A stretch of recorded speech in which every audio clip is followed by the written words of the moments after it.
നമസ്കാരം, ഗീതാസ് ഫുഡ് കോർട്ടിലേക്ക് എല്ലാവർക്കും സ്വാഗതം. അപ്പോൾ ഇന്ന് രാവിലെ ചപ്പാത്തി ഉണ്ടാക്കി കേട്ടോ. ചപ്പാത്തിക്ക് ഞാൻ തക്കാളി കുറുമയാണ് കറിയായിട്ട് വെച്ചത്.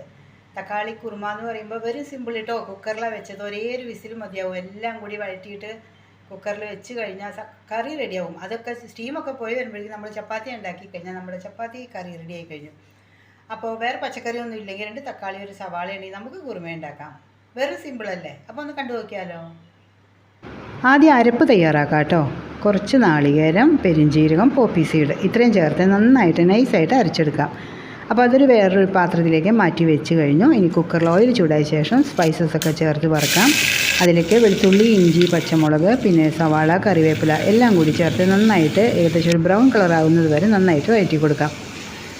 അതിനുശേഷം അതിലേക്ക് കുറച്ച് മഞ്ഞൾപ്പൊടി, എരിവിനനുസരിച്ച് മുളക് പൊടി, ഒരു 1.5 സ്പൂണോളം മല്ലിപ്പൊടി എല്ലാം കൂടി ചേർത്ത് ആവശ്യത്തിന് ഉപ്പും കൂടി ചേർത്തിട്ട് വീണ്ടും നന്നായിട്ടൊന്ന് മിക്സ് ചെയ്യാം. അപ്പോൾ ഗ്യാസ് ഒന്ന് സിമ്മാക്കി വെക്കണം കേട്ടോ.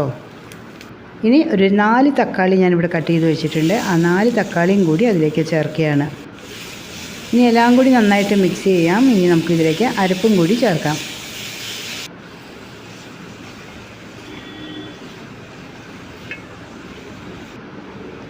അപ്പോൾ അരപ്പ് ചേർത്ത് കഴിഞ്ഞിട്ട് കുറച്ച് വെള്ളവും കൂടി ഒഴിച്ച് ഏകദേശം ഒരു 1.5 കപ്പ് വെള്ളം മതിയാവും കേട്ടോ. ആ തക്കാളിയൊക്കെ മുങ്ങുന്ന രീതിയിൽ വെള്ളം ഒഴിച്ചാൽ മതിയാവും.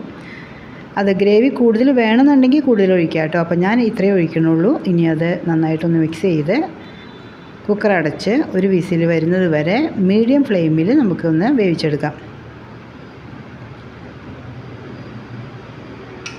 കാരണം തക്കാളിയും സവാളയൊക്കെ ആകുമ്പോൾ പെട്ടെന്ന് വെന്ത് കിട്ടുമല്ലോ. അപ്പോൾ ഒരേ ഒരു വിസിലായാലും മതിയാവും. അതുകൊണ്ടാണ് കേട്ടോ. അപ്പോൾ സ്റ്റീമൊക്കെ പോയി കഴിഞ്ഞിട്ട് നമ്മുടെ കുക്കർ തുറന്ന് നോക്കുമ്പോൾ അടിപൊളി നല്ല തക്കാളി കുറുമ റെഡി ആയി കഴിഞ്ഞു.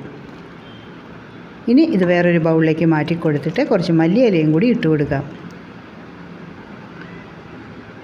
അങ്ങനെ എൻ്റെ തക്കാളി കുറുമ റെഡിയായി കഴിഞ്ഞു. അപ്പോൾ ഇന്ന് രാവിലെ ചപ്പാത്തി കേട്ടോ ഉണ്ടാക്കിയത്. ചപ്പാത്തിക്ക് പറ്റിയൊരു കറിയാണ്. അതല്ല ദോശയ്ക്കോ ഇഡ്ഡലിക്കോ എങ്ങനെ വേണമെങ്കിലും നമുക്ക് ചോറിൻ്റെ കൂട്ടത്തിൽ വരെ കഴിക്കാം കേട്ടോ. അപ്പോൾ നിങ്ങൾക്ക് എൻ്റെ വീഡിയോ ഇഷ്ടമാണെങ്കിൽ ഒന്ന് ഫോളോ ചെയ്തേക്കൂ, ഒന്ന് ലൈക്ക് അടിച്ചേക്കൂ. അപ്പോൾ നാളെ വീണ്ടും കാണാം കേട്ടോ.